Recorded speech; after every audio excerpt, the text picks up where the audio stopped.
Makoko is a story that continues to tell itself. This is not the first time you'll be seeing the images of this floating community. From time to time, you see a lot of people visit this community.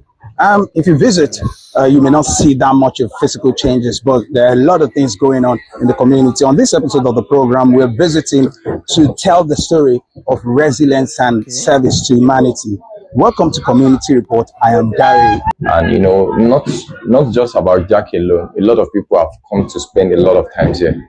So before Jack, there's a man called David Douglas. David Douglas is a missionary. David Douglas stays here for 3 good months. He sleeps here. He sleeps here for 3 months, and he left and come back with his wife. They stay for 2 months again. And so sometimes I want to go to fishing. David Douglas go with me. We go to fishing together and do everything together. So the same thing with Jack. Jack contacted us. He wants to come to Makoko. He wants to spend some time in Makoko. Which we said, it's very nice, because we always want some people to come and experience this place, because people I used to hear that, like, a lot of people say a lot of bad things about Makoko waterfront, that if you go there, this will happen, which is not true. Me myself, I've come across this on the internet, to get to see people saying about Makoko, it's not a good place, don't go there. No, but we always want something that people will come here, see things here, you stay here overnight and see how peaceful this place is. Really? So I believe that's what just want to do. He said he wanted to stay here for just 1 month. He said he wanted to just stay here for just 1 month. So and we accommodate him. So though the building was not complete, Jack had to push in his effort to like complete the building, because that's where he wants to stay. So staying here, and Jack was so friendly. People were so friendly with him. He plays around, do a lot of stuff. At night you see Jack in the boat moving around, go to the mainland and come back into the community. He said he wants to stay for just 1 month, and so I don't know what actually touched him. He called us and said he wants to extend his this thing. So he had to go to the airport to extend his stays in Nigeria. He said he wants to stay for 2 months again. So after the one month, he spent another 1 month. He said he wants to spend 1 month again. So you won't believe Jack spent 3 months here in Makoko waterfront. Hello, sir. How much do you pay for rent right here in Makoko monthly? 0. And this is a place where some people are out there saying that it's not good looking. You go there, you fall sick and all that. So I'm born and brought up here. I've lived all my life here in this place. And I can tell you there are some people here, they've been in this place for more than 10 years. They've never stepped their foot on the land. So they are very comfortable here in this place. So Jack left, but he's still in contact with Todd. He's still telling us that he wants to come back and stay more. So that's it. And it's a great story for me too, because again, I have my perception about Makoko. I've been here before now, and before I got here, I was trying to talk to someone that is going to take me on this tour. Would I be harassed and all that? And that's why I didn't come with a lot of cameras, big cameras, because I thought by the time they see the cameras, they will start arresting us. So I'm happy to hear this, that when you come to Makoko, you can actually be comfortable here. And also the story that I saw, the white man can stay here. Yeah. So what are we saying? So we have a lot of people come here. Like just yesterday, we have a Japanese chef from Japan. His name is Hayato. Hayato was here yesterday. He actually cooked a Japan meal for us here. So everybody were like, I have the video if you want me to send it to you. So he cooked for everybody here. So like a lot of people feel so comfortable here, and most of the white people that comes here, they stay comfortable here. When they comes to this place, they say it's beautiful. But and I don't know, other people will come here and say, okay, it's not good, don't go there, things like that. But Makoko is a very nice place if they don't know. So that's it. Here, despite the many challenges, education is becoming a priority. Let's go!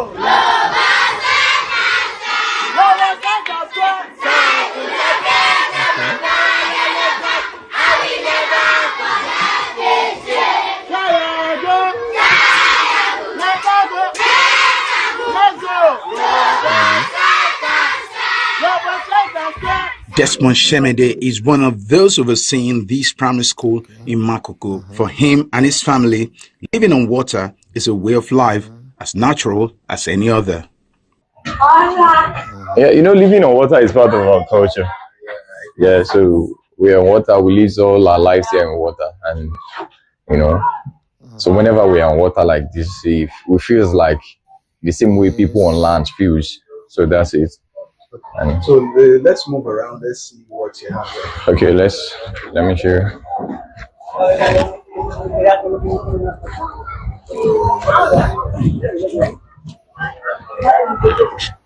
This is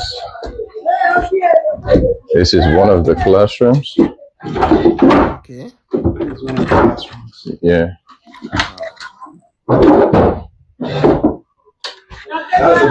That's nice.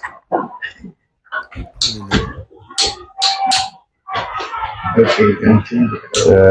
Let's try. So altogether, trying how to- many students do you have? We have over 400 kids here in the school. Yes, over 400 kids in the school, and which we provide free education. Education for Yes. While there is no official population data for Makoko, excluded from national census, the population is estimated to be around 250,000 people. The slum stretches across both land and water, with thousands of families living in these stilted homes.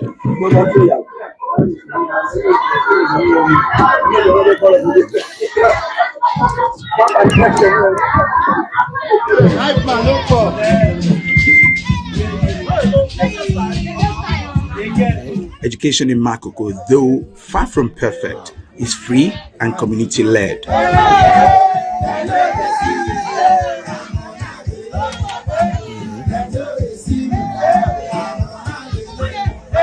Yeah, in this school, part of Solution Nursery and Primary School, part of Solution School is a free school, and that serves a free education to over 400 kids here in Makoko Waterfront.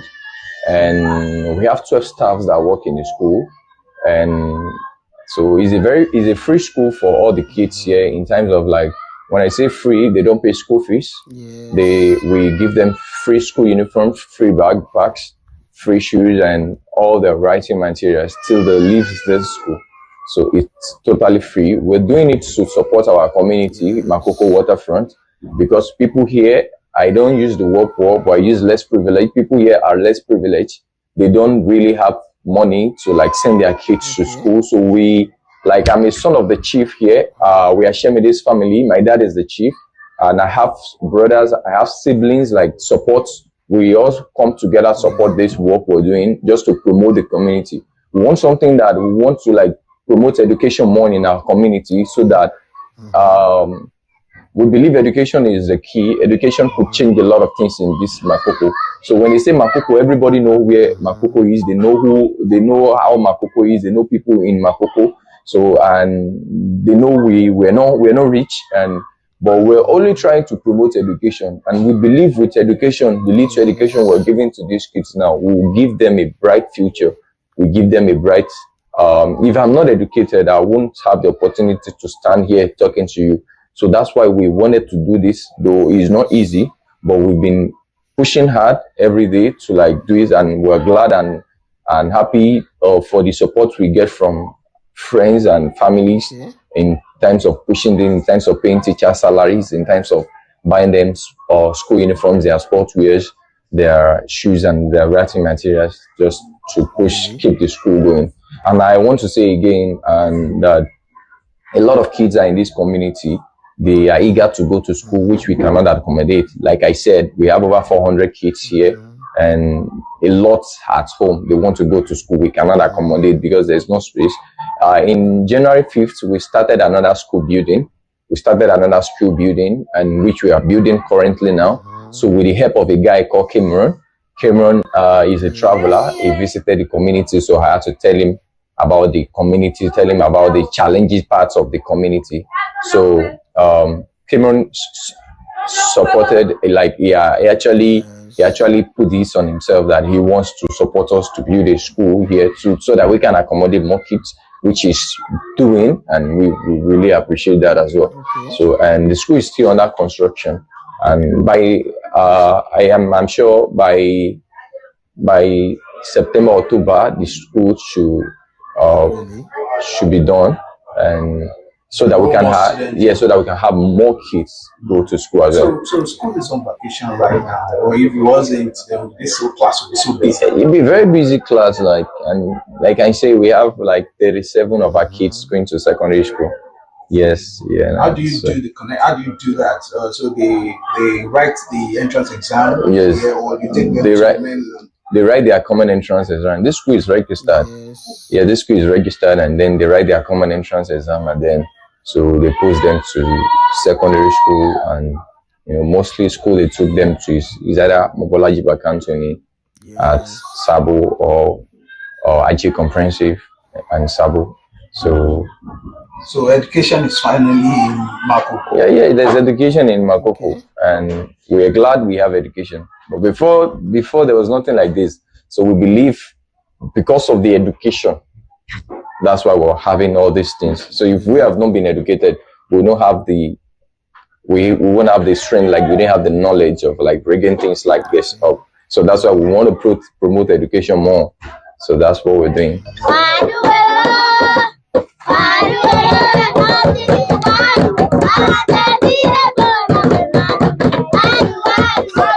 Local youth, community elders, and ballers, also known as traditional chiefs, have taken the responsibility of keeping schools running with support from various non-governmental organizations and concerned individuals. What I would say about education in Makoko waterfront is, before in Makoko waterfront, people don't go to school. Like if you are a male child, all you do is if you're a male child, all you do is just to fish.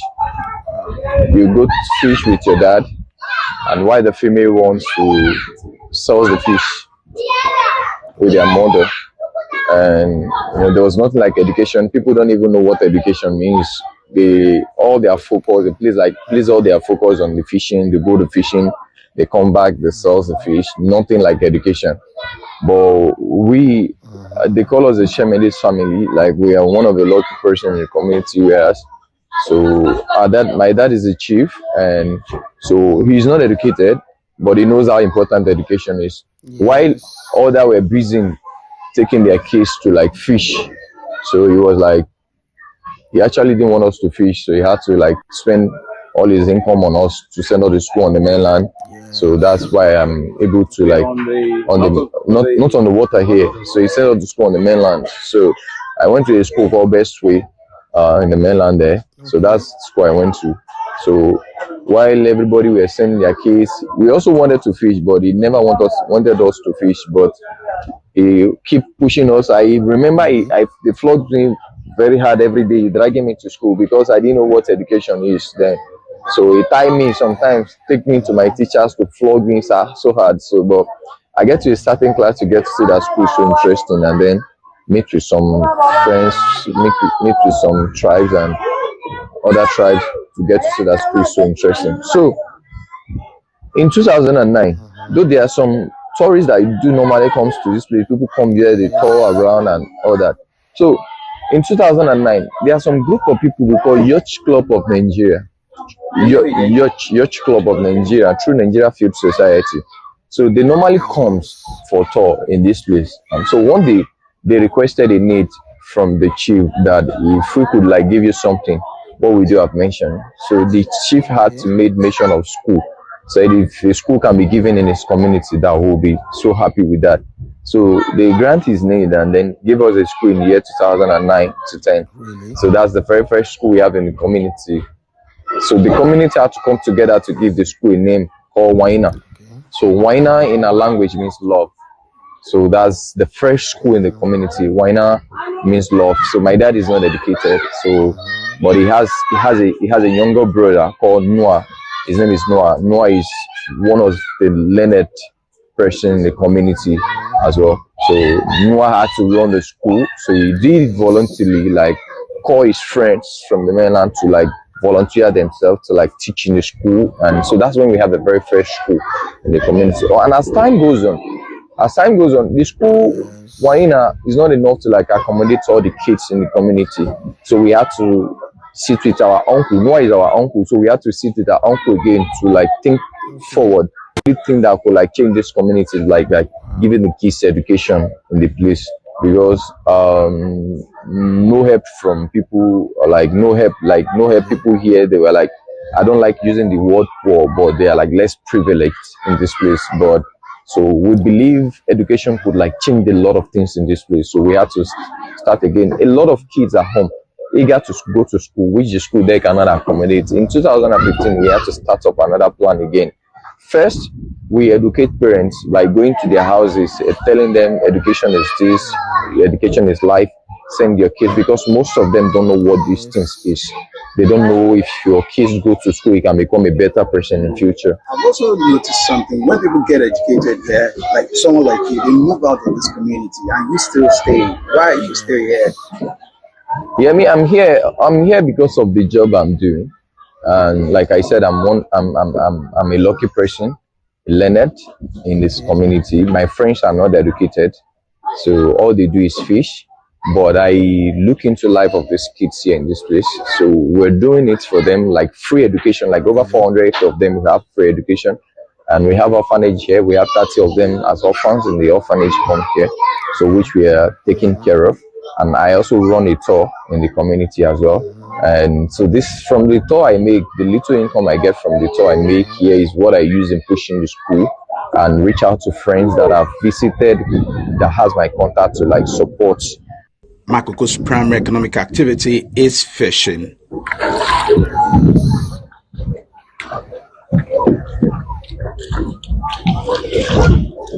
The community's extensive canoe network serves as transportation within the lagoon and as a fishing fleet. Was it here like yes, December, right? Yeah, it was around December. Yes, it was here. And Who is this with you? that's my elder brother, Taiwo. There's no place I've known. Like I don't go to big places, but I go to mainland, I go to island as well. And but I still, no matter the time I spent in island or the mainland, so I still come back and sleep in this place. So I feel so comfortable here. I just don't know why. Like maybe it's because I'm born here and something.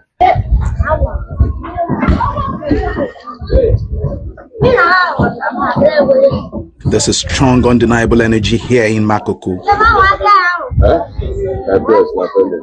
Taking a canoe ride through Makoko is like stepping into another world. Along the way, you can buy fruits, food, and other daily essentials from floating vendors. You need a canoe to take a stroll in this community.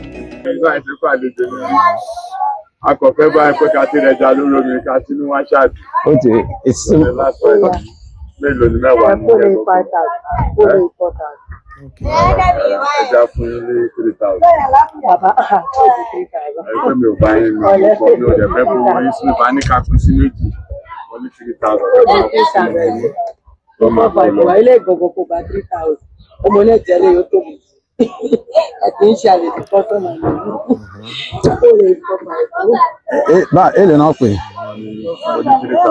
No, Meiji.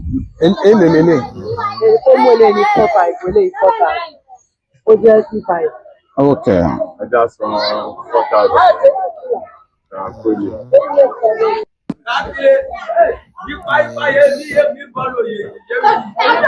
It's a busy morning. Schools are on break, and these children are taking part in various sporting activities, a welcome distraction from their usual routine. Yes. Do you know how to swim? Brighton Wama, an 18-year-old who has spent his entire life here, he shares stories of growing up in this floating community where the water beneath this canoe is his familiar terrain. I was born in Makoko. Oh, really? Makoko. I've been in Makoko for more than 16 years. Wow. With my parents. Oh. I live with my parents at Makoko. So do you go to the mainland? How often do you go to the mainland? I go there very well because my mom sells market at Obalende. I always go there very well.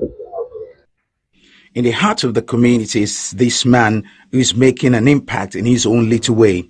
A local clergyman whose mission to Makoko has become a personal calling. It tells us how he found his way here and what drives him to stay. They judge the place.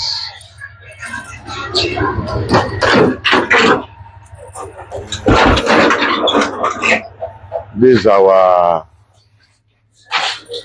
Pariviji Modune. This is the place when we use for. Okay. You can come inside. This is our church. This is where we just use for fellowship. How many members do you have in this church? We have almost 15 to 20 members. In 2015, when I was in Ekiti, Ikole, and the Lord sent me down to Makoko. I never knew it. The name is Makoko. They dropped me on the Tom Milan Bridge, give me a signal, give me the sign where really I'm going to. But when I came in for the first time, I walked through the Tom Milan Bridge towards the Butemecha. Then I followed the sign until I find myself here. Since then, in 2015, I've been here working as a missionary, going from one place to the other. And by then, the Lord called this place the city of death, thinking, is it dead people living here? By the end of the day, when I came here, the interpretation was this, that the wage of sin is death. I mean, the people here really do whatever they like. Okay. A lot of things happening here, drugs with the youth, a lot of atrocity here, but we thank God that we'll be able to do little bit affect the lives, put them to in order, give them Christ, and some of them really followed us. And we thank God today that really God is with us. It was an easy journey, but we thank God for the journey so far. So what are the vices that you noticed as soon as you got here? What are the things that you think were taking or making the youth lose their way? The thing is that the areas of education, they lack a lot. Most of the parents are poor, not be able to even feed the children. The children also for their own food. And suddenly, it makes them to lack a lot of. The education wasn't there because not all of them can avoid the school fees of their children. Then the children are drop out just because of the what need support in educations in areas. I think if government can really improve in that area, I think they'll be able to win many souls, many hearts of many youth. Especially, we have intelligent boys here. When you see them, you will really respect that. Are you in school? Yes, they are not in school. They are drop out. But if that kind of assistance comes in, I believe it will really affect the youth very well. The parents also in areas of support, especially young one coming. If they cannot support in school, maybe in areas of learning, creatives, in other areas of learning work and other things. If there's any area they can come in that way, I think it will help the youth in this environment. They are nice, they are not criminals. We don't have to use, they are no cultists. But the only thing is that we need the support from anywhere that will come. Back on the water, we conclude our journey for the people of Makoko and Ilaje. The lagoon is not just a body of water, but a defining part of their identity. A place where life continues, despite the odds, and where the future still holds promise.